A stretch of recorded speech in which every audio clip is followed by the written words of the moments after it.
Hey, everybody, John Granado and Lance Zurline from the bench, mornings on ESPN 97.5 and 92.5. Hit subscribe if you haven't already so that you get all of our content here on SportsMap HOU. Lance, Friday, man, Nick Caserio, boy, he really came out with all kinds of information. Boy, I was overloaded with information that Nick Caserio absolutely came up with nothing. Right. I am dumber today about what the Texans are going to do than I was before his press conference, if you want to know the truth. So, I have got with me every day on ESPN 97.5 and 92.5, NFL.com draft expert Lance Zierlein. So I'm going to go to you for Texans information. Which position groups should the Texans be targeting based on what you've seen so far this offseason with the Texans? Yeah, from a need standpoint, obviously the secondary, cornerback, safety should both be in play. Wide receiver should be in play. And the good news is wide receiver, this is I like this year's wide receiver draft actually a little better than last year's, which was heralded by everyone left and right. I kind of like this year's wide receiver draft a little bit more. So I think it's good to need a wide receiver this year. And I think you will be able to find some wide receivers starting in the third round and moving forward. Cornerback, I think if you're going to look at cornerback, you're going to have to look with that first pick of the third round because they are going to be flying off the board within the first 75 picks. So you'll still have a chance to get your hands on a cornerback there.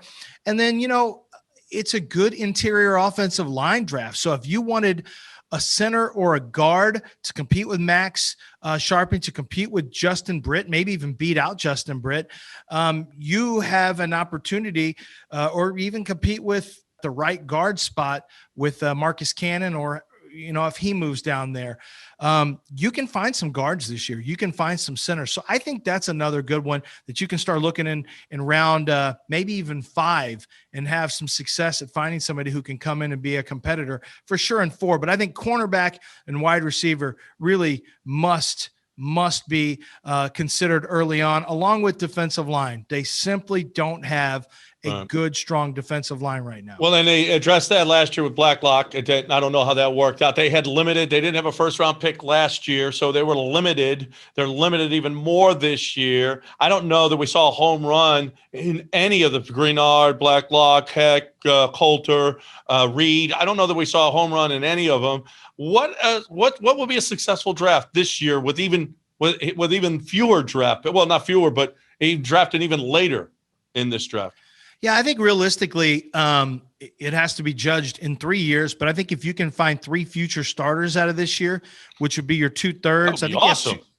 If you can find 3 future starters, that's a good draft. And listen, that sounds crazy, but when you have a roster that stinks like this, that's true. I don't think it's that crazy that you could find a starting guard, a starting cornerback, and maybe a starting wide receiver within the next 3 years. When I say starting wide receiver, let's face it, that means a wide receiver 1, 2, or 3. Just 3 wide. If I say cornerback, it means 3 cornerbacks because they have starting nickel cornerbacks.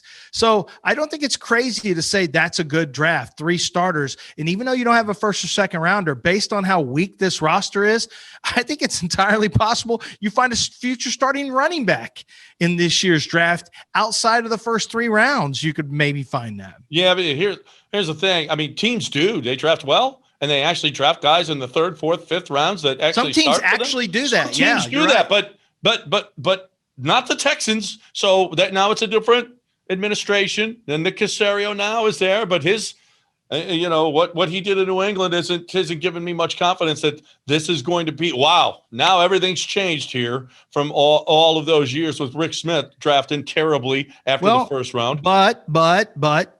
Is there a wide receiver on this roster that had 1,000 yards receiving last year? Yes. What's his name? Cooks. So who was partly responsible or maybe wholly responsible for bringing him over to the Texans? Jack Easterby. Is he still there? Yes. If Nick Caserio needs help at all with tightening up some of his roster management moves, I'm just saying there's somebody in the building who brought 1,000-yard receiver into this building. Thank you. Yeah. Hey, you can talk about all your New England stuff all you want, but last I checked, there's a 1,000-yard receiver, and his name is Cooks. Thank you. Do you see any scenario where they trade up or down? Down, yeah. Down. I definitely think there's a good chance they'll trade down once during this draft, and it wouldn't shock me if they did it in the 3rd round. You're not winning games based on your first pick of the third round. You're winning picks on fixing your roster, and the best way to do that is get more picks. Give me a scenario where they trade their third and fourth round for a first rounder next year.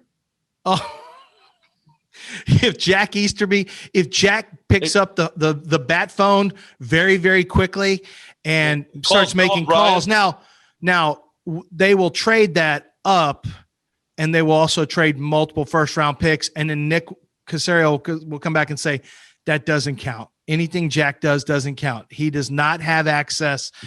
It's kind of like with checking accounts, right? Mm-hmm. It used to be back in the day, people had to be on your account to be able to. Yeah, you have to co-sign. Or some people who have country club memberships, like they have kids who sign off on all these Cokes and drinks and food and chips and like maybe that's how Jack Easterby does draft picks. That'd be great. That get your bill like this. Wait a minute. If Bill O'Brien gets a job between now and the draft, Jack, I'm looking at this. Did you sign off on 2 second-round picks for 3 future firsts? No, I'm talking the other way. Texans trading their third and fourth for a first. I was talking about them being smart. Oh, yeah, that doesn't exist. That's not happening either. That doesn't exist.